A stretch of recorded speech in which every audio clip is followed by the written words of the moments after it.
இப்ப கொஞ்சம் மொண்டு பந்தி விசாரிப்புக்காரன் இடத்துல கொண்டு போங்க.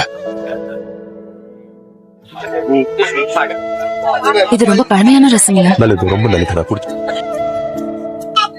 நிறுத்துங்க இசைய, கேளுங்க. ஒரு காரியத்தை சொல்ல விரும்புறேன். நான் மணமகள் குடும்பத்துக்கு என்ன சொல்ல விரும்புறேன்னா, எல்லா திருமணத்திலையும் நான் இதை பார்த்திருக்கேன். சிறந்த திராட்சை ரசம் முதல்ல பரிமாறப்படும்.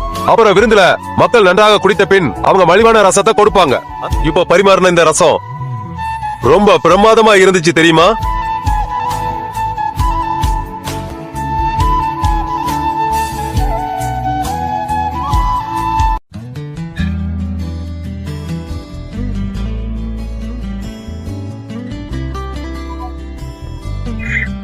கொஞ்சம் 3 ஜாடி மட்டும் தான் இருக்கு.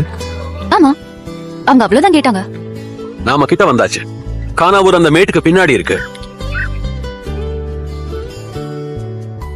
இந்த பழமையான திராட்சை ரசத்துல ஒண்ணு ருசி அதிகமாகவும் இன்னொன்னு கம்மியாவும் இருக்கும். கண்டிப்பா விருந்தினர்கள் முதல்ல தெளிவா இருக்கும் போது சிறந்த ரசத்தையும், அவங்க எல்லாம் கொஞ்சம் குடிச்சு மதிமயங்கி இருக்கும் போது நம்ம மற்றதையும் பரிமாறுவோம்.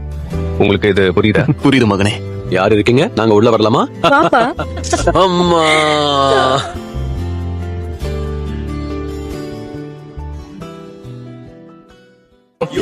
சரி சரி, எனக்கு பைத்தியமே பிடிக்குது. அவங்க வெறும் 40 பேர் தானே சொன்னாங்க. கடைசியா என்னது 80.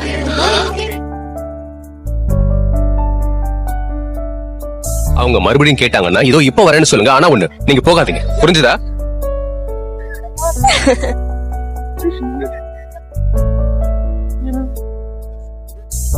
மகனே, ஆந்திரேயா, நீ திராட்சை ரசம் தீர்ந்துடுச்சான். இதை ஏன் என்கிட்ட சொல்றீங்க? திருமண கொண்டாட்டத்தை இப்படி முடிக்க முடியாது. அஷர் குடும்பம் வெட்கப்பட வேண்டியதா இருக்கும். அம்மா, என்னோட வேலை இன்னும் வரல. இப்போ இல்லனா எப்போ? தயவு செஞ்சு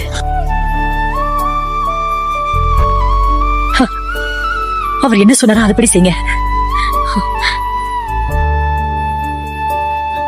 ஜாடிகள்ல தண்ணீர் ஊத்துங்க. உங்களுக்கு அங்க ஆச்சர சுத்திந்து போச்சு, தண்ணி இல்ல. விளிம்பு வரைக்கும் ஜாடிகள்ல தண்ணீரை நிரப்புங்க. ஏன்? அவர் சொன்னதை கேட்டல, தண்ணியை நிரப்ப ஆரம்பிங்க சீக்கிரம். ஆமா, அடுத்த சுற்று திராட்சை ரசம் உடனே வரும். ஞாபகப்படுத்துறதுக்கு நன்றி.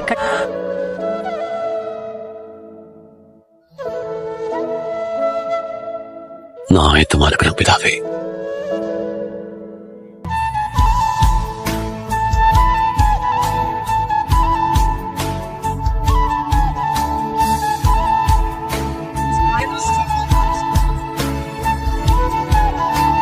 நன்றி.